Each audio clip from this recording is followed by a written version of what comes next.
Morning, everyone. So for those of you who don't know me, my name is Eli. I'm one of the leadership members across the street at the Kings County side. And today I have the great pleasure of presenting what I believe is a very difficult topic with one of our star senior residents, Julian Watson. Julian approached me about his idea to essentially put together a lecture on RVU and billing for his admin senior rotation. And he really wanted to tackle, from what is, in my opinion, a very difficult topic. And honestly, I think he did a phenomenal job, and I hope you'll agree. So really quick, we're going to discuss billing coding and RVU maximization. So why should we care? Why is this important? I start off every lecture with the why.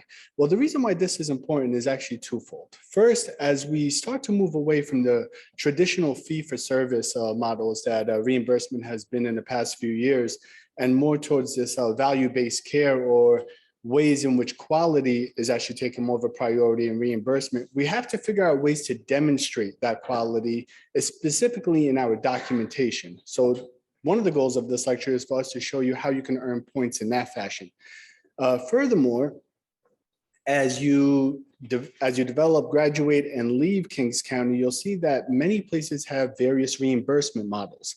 Specifically, places may have a 60-40 base pay and RVU model, where 40% of your pay may be from RVUs that you have to generate, and it's all through documentation. And that's the goal of Dr. Watson's lecture. He'll take you through that, teach you some tricks, and essentially it's all about claiming money. You don't want to lose money. At the end of the day, we all have a salary to make, and you can leave a lot on the table if you don't know how to do these things properly.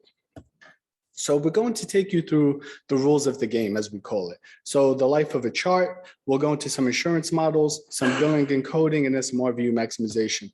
So the life of the chart, real quick. Of course, we know between the doctors and the patients, there's of course a service and then a payment, but then it becomes a little bit more complex than that. There's payments going to the insurance companies, from the insurance companies back to the doctors directly, and then even sometimes back to the hospital. So following the money can become very difficult. So this is not the way that we're going to approach this lecture. We're going to approach it more from the sense of what are the different insurance models, how we use these insurance models to understand how billing and coding is generated, and then how to document to maximize the reimbursement. So when a patient is registered in the ED, and their stay is completely finished, they undergo a coding process. That chart gets coded. That coded chart essentially goes through about 7 more steps and then gets to a charge. The charge is submitted to the insurance company, and once that charge is posted, the insurance company may oftentimes actually decide to deny that charge. And then there's a group of people in our institution. It's, for example, Dr. Seville and Dr. Glazer on the Kings County side. They do what's called denials management. They manage all of the denials from the insurance companies, try to fight it to obtain the reimbursement. And then there's accounts receivable recovery. That's where accounts receivable means money that is owed to us.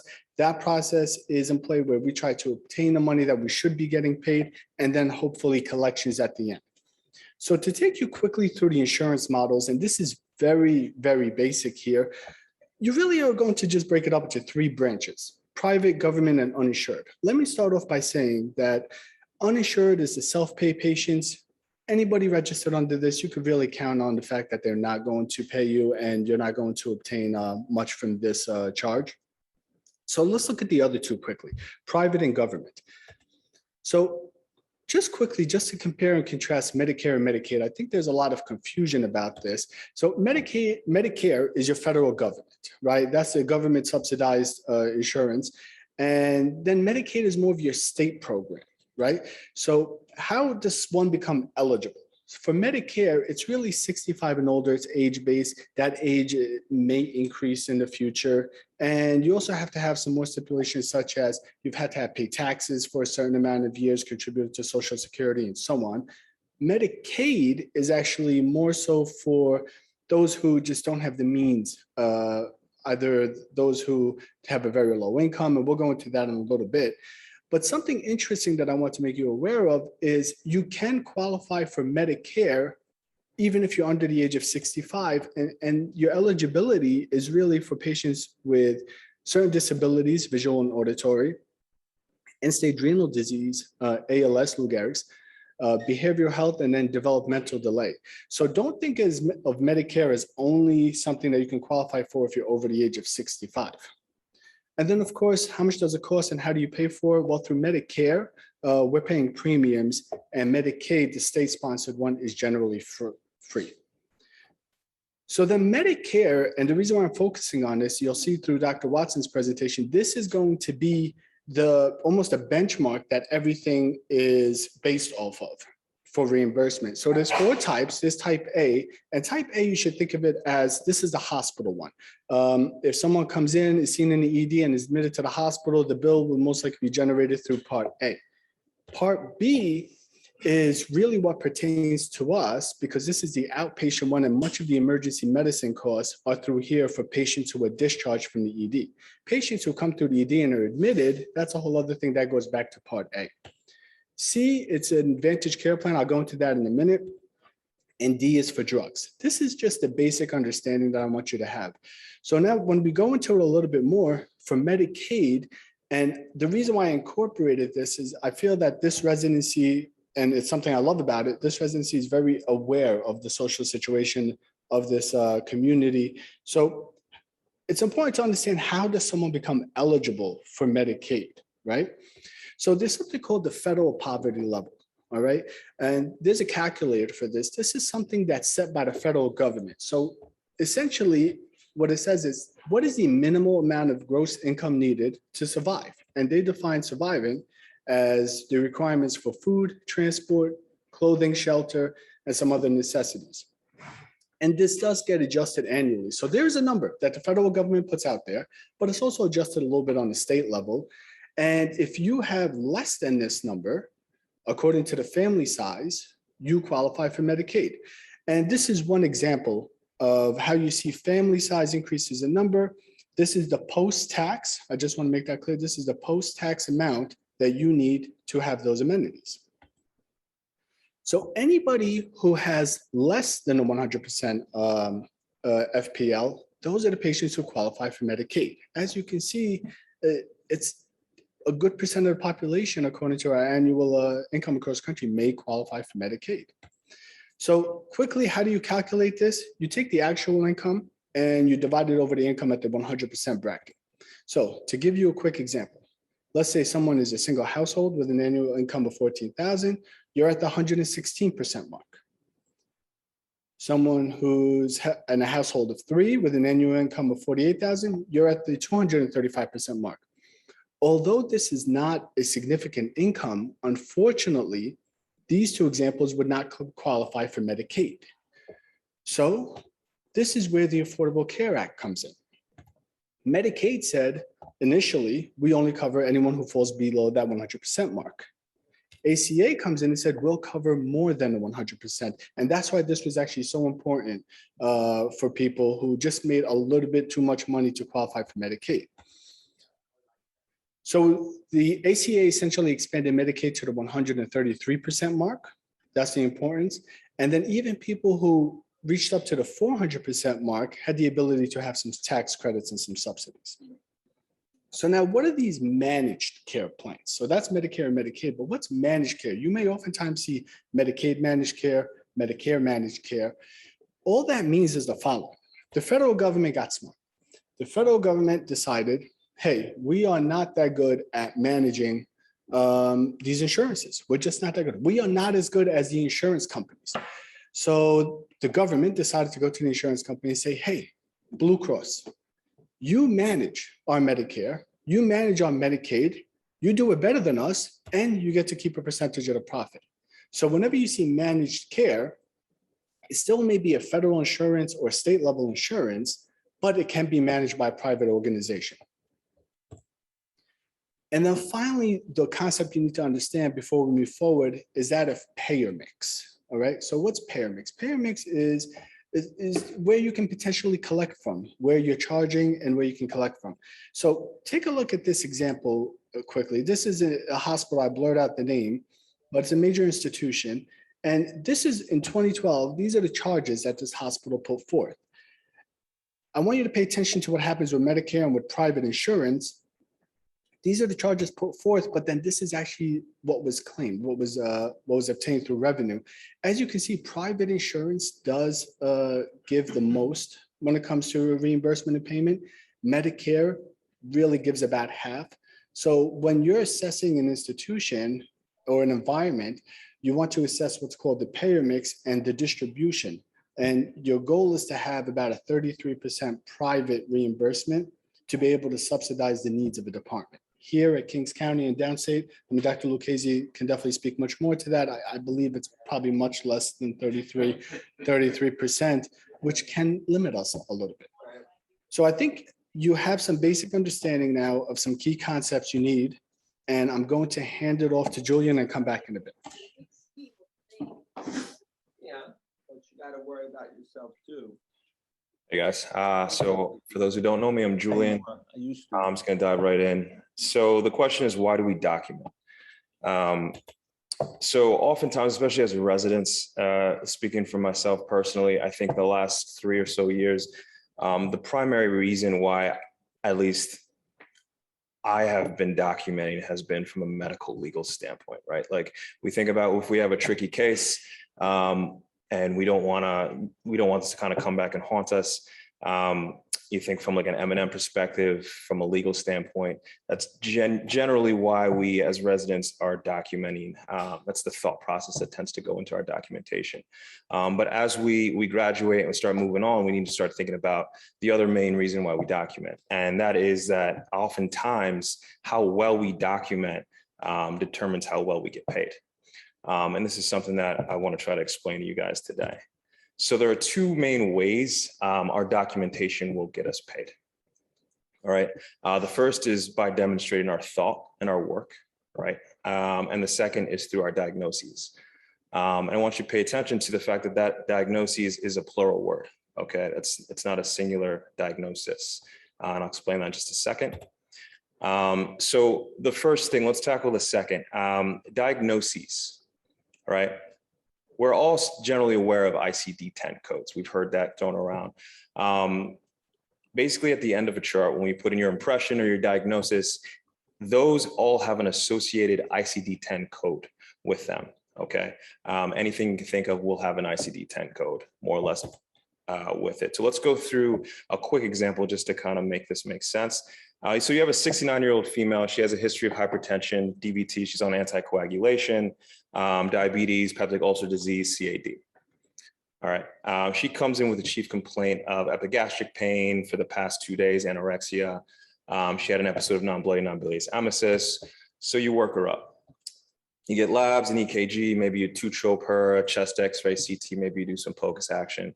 Therapy, you give her some Zofran, GI cocktail, maybe a little bit of morphine, and some fluids. All right. Now the entire workup is negative. Okay, patient improves, she feels fine, she's asking for her discharge papers, she wants to go home. You want to go home too, right? It's the end of your shift, you want to finish your chart, go home, crack open a beer.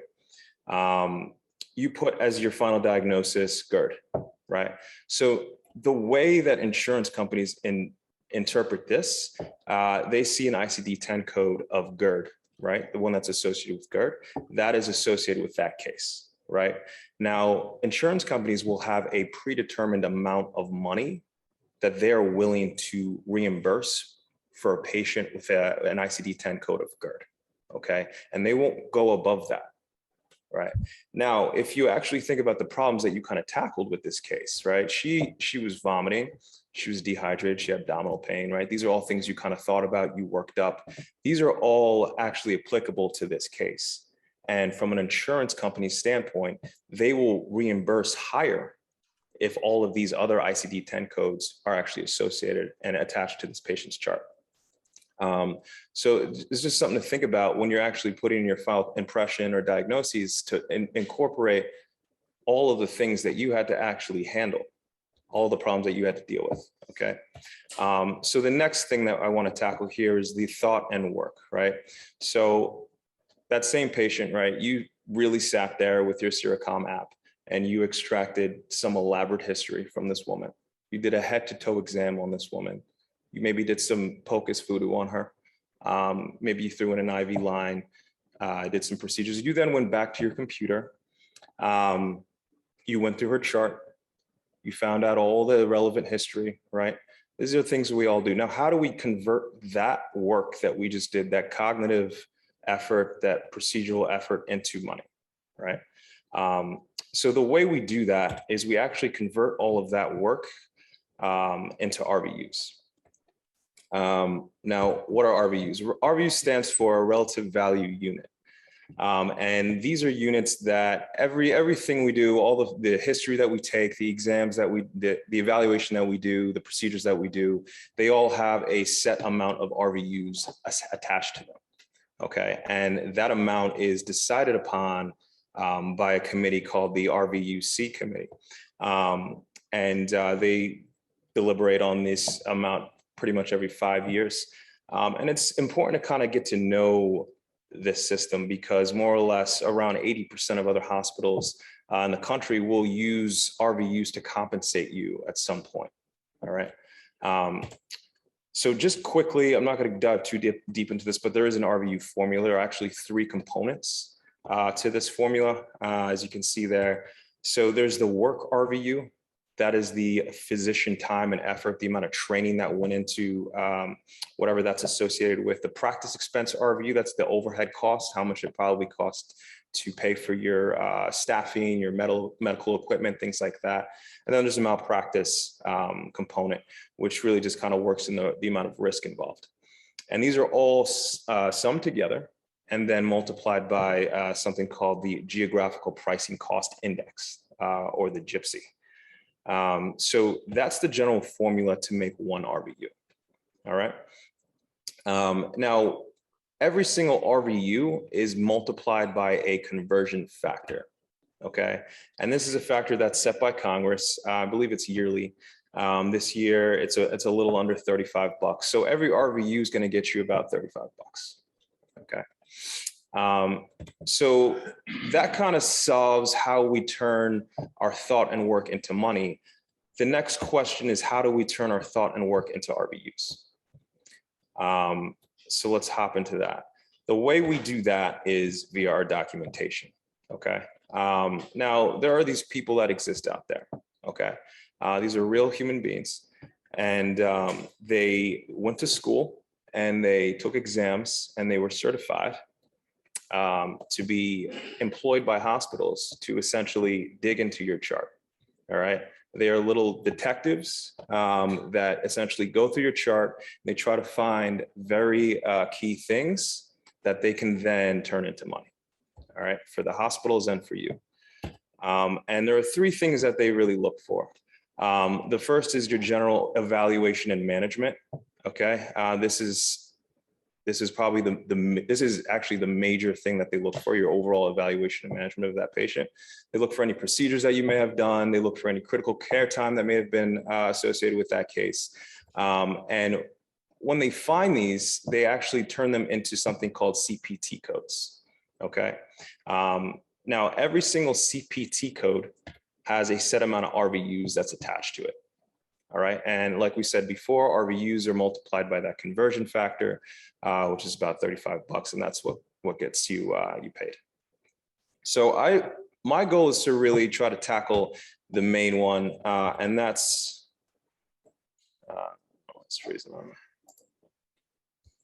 that's evaluation and management. So every single patient you see is going to have an E&M level attached to that patient. Okay. And for emergency medicine, there are 5 levels that you can get. All right. As you can see, they have an associated CPT code, and each code, sorry, this is kind of bugging on me, has a set amount of RVUs that's attached to it. As you can see, level 1 is the most basic level. It's a very simple case. It's going to have the least amount of RVUs. And then level 5 has the most amount of RVUs because that's usually more complex. All right. And again, these RVUs are multiplied by a conversion factor, and therefore level 5 is going to get you paid the most. So the question now is, how do coders decide what level your chart is. So coders actually use a rubric. Okay, they're going to look at three things that you talk about in your chart. All right, they're going to look at your history, your physical exam, and your medical decision making. All right, so let's go through a quick case. All right, so we have two doctors, right? We have Dr. 4 and we have Dr. 5. Dr. 4 and Dr. 5 both live in a parallel universe. Okay, and in this universe, they see the exact same patient. Okay, they have the exact same history, exact same physical exam. They do this exact same workup, and they have the exact same outcome.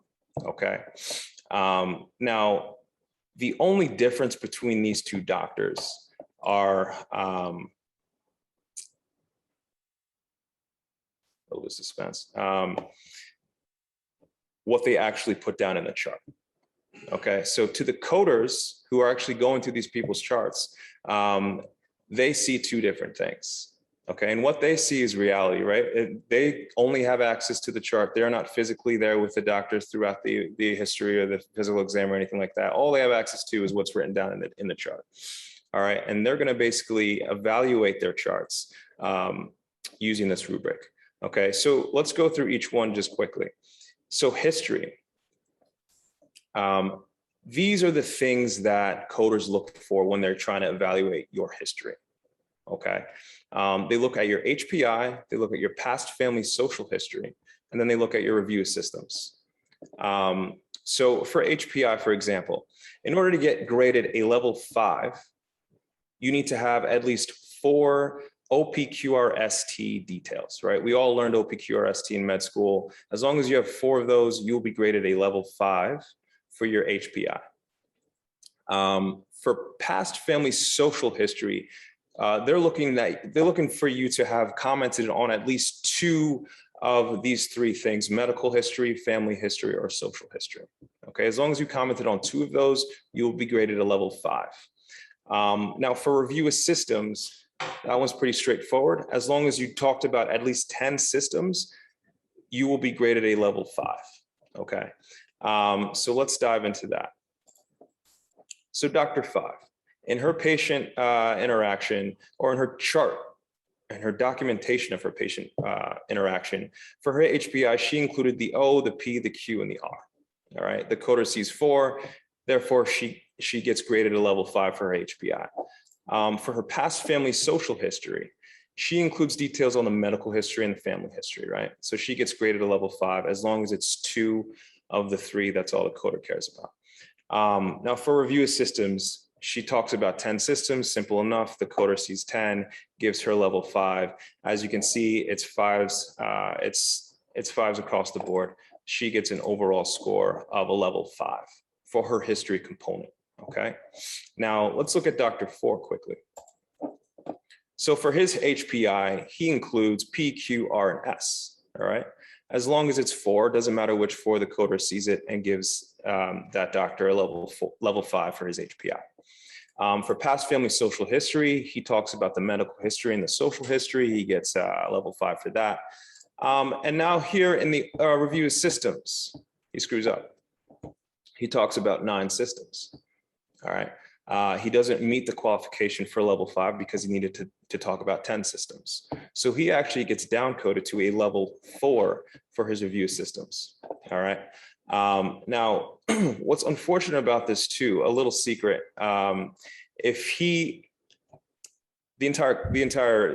so because he had one section of these 3, the entire history for him is down coded to a level 4. All right. Now, there's a little secret that not everybody knows.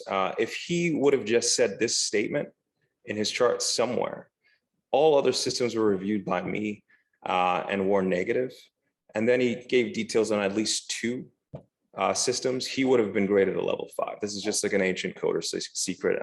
You guys can just hold on to that. So unfortunately, Dr. 4 gets graded as a detailed history, and Dr. 5 gets graded as a comprehensive history. All right, so for physical exam, this one's very straightforward. Let's just dive into that quickly. Coders really just look for you to have talked about at least 8 systems, okay, in order to grade you a level 5 for your physical exam portion. Dr. 4, let's see what he talks about. He talks about 10 systems. That is more than enough for the coder. He gets graded a level 5 for his physical exam. Okay, Dr. 5, what does she do? She talks about 8 systems and therefore meets the qualifications for level 5. Okay, so for the physical exam portion of their chart, they both get graded a level 5 as comprehensive. Okay, now the last one is medical decision making. This is more or less your assessment and plan. Let's dive into that. So there are 3 sections to the medical decision making documentation. So coders look for your management. They look for the amount of data you had to review. They look for the amount of risk involved in that case. Okay. Now, for the first section, management. This is a point system, right? And coders are going to look at, they're going to use basically a system called the Marshfield Clinic scoring tool. And it's more or less based on the amount of problems that you had to deal with during that patient encounter and how extensive those problems were. So for example, if it's a minor problem, you're going to get 1 point. If it's a new problem, if it's an established problem, you might get 2 points. And if it's a new problem, you're going to get 3 points. And if it's a new problem and you're going to actually work the patient up for that problem, you're going to get 4 points. Now in the ER, pretty much every single patient we see is giving us a new problem, right? Like they come in with a shortness of breath, we're going to work it up. So in the ER, it's very simple to get 4 points. And you only need 4 points in order to be graded a level 5 for your management. All right, so that one's pretty easy for us to get. The second thing is the level of data that you had to review in your chart. All right, this is also a point system. And this is the chart that coders use to essentially give you points.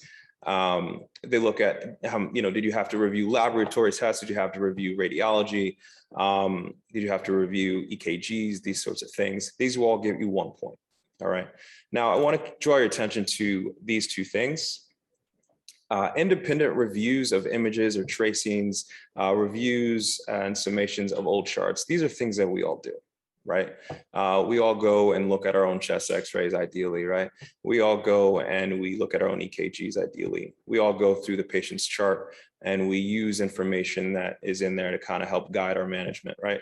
These are easy ways to get higher points just very quickly. So the last thing is risk. Risk is actually based, coders use a pretty complex risk chart. I'm not going to get into it. I'm just going to kind of simplify it with 3 basic concepts. Okay. There are three ways to convey risk. All right.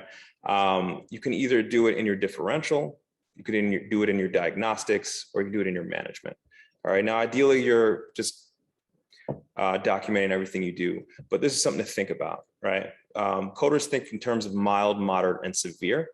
So as long as you included some sort of severe differential, severe problem in your differential, they'll consider that a severe level of risk associated with that patient care.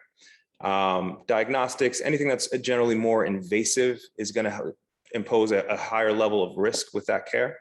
For management, anything that you can't get in a pharmacy, anything that you have to come to a hospital for is generally going to have a higher level of risk associated with it, IV narcotics and sedation.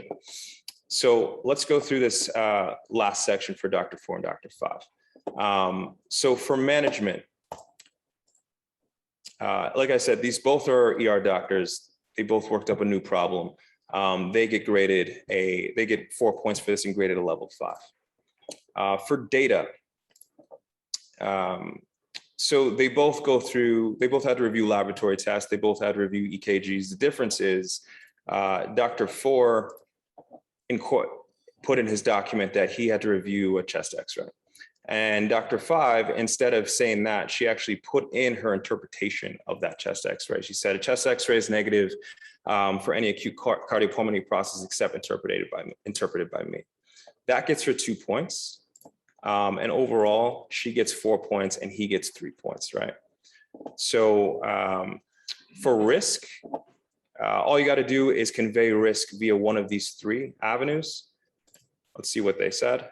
So for Dr. 4, he includes in his differential MI, which is a severe problem.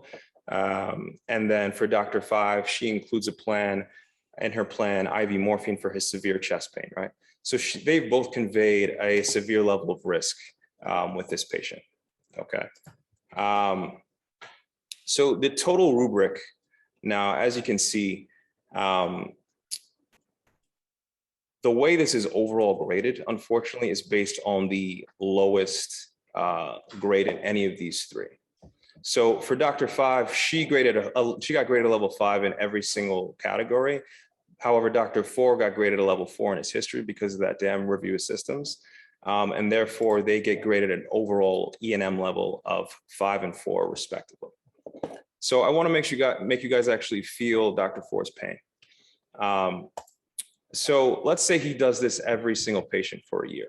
Okay, he just consistently forgets to finish that review of systems and consistently gets a level 4 for all of his patients. Okay, so you get 3.55 RVUs for every level 4. So he's looking at about $123 per patient. Dr. 5 consistently gets a level 5. Okay, that's about 5 RVUs per patient. That's about $180 per patient. Okay, now let's just do industry standard. They see 2 patients on average. They are working 8-hour shifts. They work 15 shifts a month. They took a 1-month vacation, so they worked 11 months out of the year. So both of them saw about 2,640 patients. Okay, so you multiply that by their respective rates. And this is sort of the difference. So Dr. 4 made $327,000, whereas Dr. 5 made $477,000 in that year. That's a difference of a small house. So certainly not in New York, but a house nonetheless. So I hope that sort of helps you understand E&M a little bit. All right.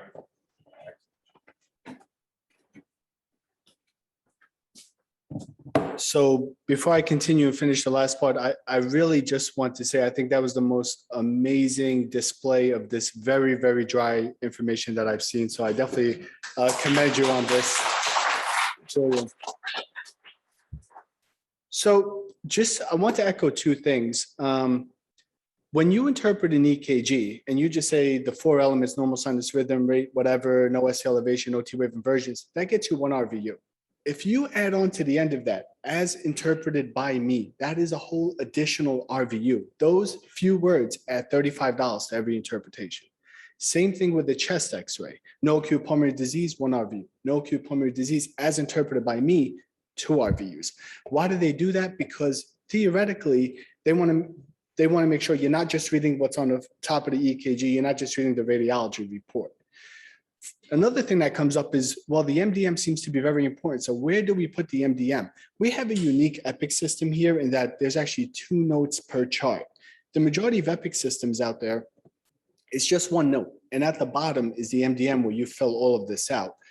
I would say, and this can be up for debate, in our system, the MDM, which is the conclusion and your sum of the case, it probably goes in the disposition tab at the end, where you summarize the case, what happened, what you reviewed, and the decisions you made. We just want to continue on 2 more things. We have 10 minutes left. So Julian did an excellent job with the E&M. I want to quickly touch on procedures and critical care. So for procedures, just note that the codes can vary and they're all about procedural complexity. And you really have to know what elements to document. Now, the unfortunate thing is that the procedural RVUs were heavily influenced by lobbyists that went to Congress, and the effect is actually differs per specialty. So what do I mean by that? I've designed this example. Here are 4 procedures, a few of them life-saving.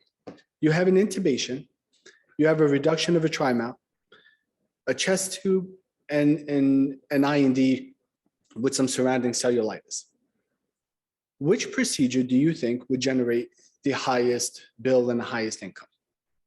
Take a guess. Right. So initially you would think, all right, makes sense, probably the life-saving procedures, right? However, here are the numbers. An orthopedic procedure is essentially one of the highest RVU generating procedures. Now, why? That's because of what we just discussed. That's that the lobbying power of the orthopedic community in Congress many years ago when all of this was taking place, and their presence persists. It makes it sad at an RVU generator shop in that procedures that are not as life-saving will not grant you more money, but that's something we all have to balance. And then the last thing is critical care. So critical care is, I feel like there's a lot of confusion around this topic. So the main thing you need to know is you can bill critical care for any situation where if you fail to initiate certain actions, it can lead to severe compromise. That's the official definition. So critical care is broken up into 2 codes. So Julian just talked about 5 codes, 1 through 5 for the regular E&M. Critical care is an additional 2. They are time-based, meaning if you spend up to from 30 minutes to 74 minutes, that's the first code. 30 minutes on, 75 minutes and beyond is the second code. Interestingly enough, the first code, and I never was able to understand this, the first code, which is less time, actually has more RVUs associated with it. That's something that I still don't quite understand. But the provider must be available right away. And 2 concepts to know is that you don't have to spend the entire time of critical care at the bedside, meaning critical care time is generated with talking to consultants, interpreting imaging, transferring patients, making sure everything is set up for them. And then furthermore, you have to keep in mind that there are certain procedures that if you're doing them, you cannot count that time as part of critical care. This is one of the biggest fallouts. So what do I mean by that? Here are the procedures that you cannot count towards your critical care time. If you're placing a central line, an IO, an arterial line, if you're intubating someone, putting in a chest tube or putting in a transvenous pacemaker, you cannot count this time as part of critical care. Why? Because these procedures are separately billable. You must put in the procedure code, a procedure note, and then that gets a procedure code for these procedures, and critical care time is everything else separate. The one that's most interesting is CPR.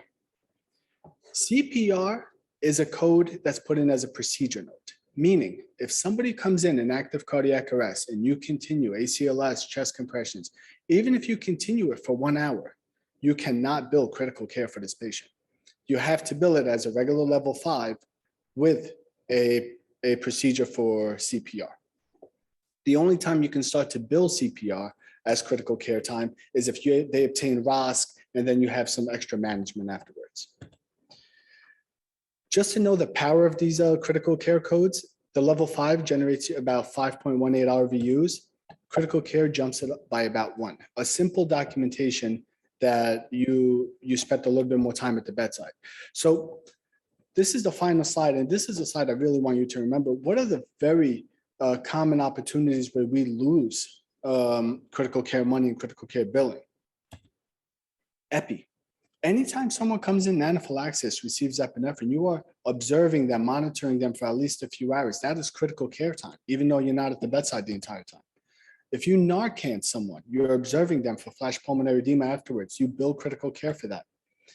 Anybody that you put on CPAP or BiPAP, that is critical care. Any management of a tachydysrhythmia, even the simple ones, AFib RVR with tenor cardizem, that is critical care time. Any code or anyone that you TPA, any trauma, and then this is the most important that I think we forget because we have the opportunity to do this a lot across street. Any transfer, any patient we send out for a higher level of care, that's someone that you can bill for critical care. By the way, that's how the Kings County ambulance used to look back in the day. So I hope that this lecture today kind of give a little bit more clarity as to the billing, coding, insurance models, and the RVU generation. I would like to once again thank Julian. I think he did a phenomenal job, and we're always willing to take any questions. Thank you. Eli, if you bill critical care, do you not bill for a level 5 also? One more time, I'm sorry. If you bill for critical care, do you not get the level 5 code as well? It's only one or the other? Correct. If you do not bill for critical care, it will go to the lowest one available in the chart, which would be level 5. So any patient on BiPAP, if you don't put critical care, it automatically defaults to a level 5. So if you document a level 2 or 3, but you bill critical care time, you still get the critical care numbers. Is that correct? That one's a difficult question. Yeah. Yeah, the code is, I agree with Dr. Lucas. The code is definitely lock that down. You may get away with a 4 or a 5 level of charting, but 2, 3, definitely not. I don't think so. But it's very, very case specific for that one. To consult a specialist for like a reduction or for some kind of procedure, then you don't get those RVUs. So here's the thing, it depends. In the community, if you consult someone, they come down, they're putting in their own procedure note and they're billing that code. You can't have two bills for the same thing in one chart. I guess it differs in an academic center. So you just have to keep in mind if they're putting in their own code or not. If you're supervising the orthopedic resident who comes in and reduces a distal radius fracture, you can bill for it. If their attending was not at the bedside, then you can bill for that.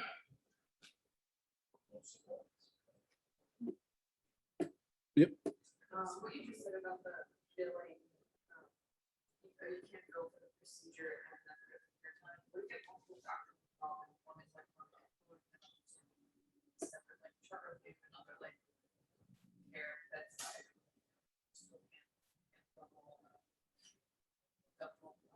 So at the end of the day, the chart is based off what the attending did and the team. Theoretically, you can get away with that, but just keep in mind the majority of this was designed for the community single coverage type of setting where you are one person doing everything. So the rules are pretty much based on that because that's 95% of what's out there. But theoretically, according to what you said with the team-based approach, you can bill for many things at once. As a resident, my notes, can I log 30 minutes of critical care time? Absolutely. So there are many residencies that are managed by these private corporations. For example, Team Health just took over Brooklyn Hospital. In that institution, they're teaching the residents how to bill appropriately because they're they may become an RVU driven model, and their documentation will affect what the attending sees at the end of the day. So yes, what you document is definitely pretty much your review of systems is what's generating the entire HPI. Totally on that. I just didn't know if I could like, I know that I can say that I personally evaluate the charts and then I just never said Yeah, residents can definitely put in for critical care time. Yes. these billing codes correlate to what the patient's understanding charge, or is it just provider compensation? Or is it billing at a higher level than So that depends on the plans that the patients have. This will result in the charge, but then once again, the charge goes through a whole series of insurance denials and breakups. And no, it does not necessarily end up what the patient is charged, but it is the initial charge and then it gets divvied up afterwards. It does not mean that we are incurring more costs onto the patient. Onto the insurance companies, yes. However, what program they have designed with the insurance company, that's up to them. Julian, you have to help me field some of these questions. I'm dying.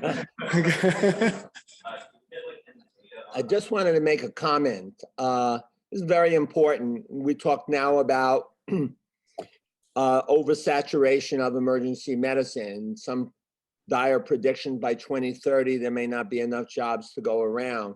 And if you're working for one of these private firms, and this has happened to friends of mine in the past, and you weren't making enough money or efficient, when they decided who stays and who goes or who they cut, most of it is going to be based on money, what you bring in, unless you're the chief of service or somebody else. That's how they go. So it may not just mean making extra money, it may mean actually keeping your job. Thank you, Dr. G. We have another question. My question was like, can we get like data on how our home charts are performing in terms of like RVUs? So I'll speak for the Kings County side. I'll let Dr. Lucchese speak for the UHB side. For the Kings County side, we're currently in contact with the CFO in trying to obtain this data. Believe it or not much was focused on this until just a few years ago. And it becomes a little bit more complicated because we're also a public health system. It is our goal to try to get you that data back and help you improve in certain ways. But just trust me, I review many of your charts. It's that review of systems that gets you guys, because your HPIs are phenomenal. You guys have their APGAR scores in there. You know, it's just a review of system that I think you guys can improve. Doesn't matter where in the chart these things are documented, because there's like 50 million things. So it have to be a certain way, I guess, in that way. And then the second question. As far as the NPM things, you didn't explicitly write who will provide ID and visa, but it's ordered in the chart. Does that also count for that? So to address, I'll address her first question. You take second. I know the first. All right, he wants the first. I know the second. Come to the microphone, Jay. Come to the microphone. So actually, no, it doesn't matter where you put it in, as long as it's somewhere in the chart. That's why you were saying before, like in the disposition note, that's also where a lot of times you have the opportunity to comment on labs that were, obtained, or any X-ray imaging and things like that. Overall decisions are, in a disposition note, which is a completely different note. So you can, as long as all these details are somewhere in that patient's chart, including the initial provider note or the disposition note or the progress notes, it's fine. And then regarding your question for the medication, having the medication ordered by itself is not enough, because what you really generate points on is saying what the result was after you gave the medication and your reassessment. Your reassessments are the most important thing. All right. Is there a system in Epic where we can see how many review systems we've documented? And then obviously for downstate, same thing, but that one I know doesn't exist. But is there a system in Epic? So I've seen some advanced Epic systems. I don't think like that T system is in place for Epic, not that I know of, but I think that's a better question for Dr. Peacock. I know right now there isn't one, at least to the one that we have. I think UHB used to have one in the previous system. T system gave it to you, The but T not- system, not yeah. Health Bridge. Yeah, HealthBridge, Dr. Lucchese said does not, but I'll address that with Dr. Peacock and Dr. Sweeney, and let me get back to you guys. That's unfortunate because I think that's a big loss for us where we don't know what we're documenting. I agree. What at NYU, it gives us a number, and like we get contacted if our numbers are below 5 for more than like a chart a day. You can see it like as we're going in real time. It's not an Epic option. I think it is. Just keep in mind, Epic, you get different versions according to the money you spent on Epic. So the Kings County Epic may not be the NYU Epic and so on, but we'll look into it. I don't want to take away more time from Dr. Beta's lecture. Perfect. Thank you all so much. Thank you.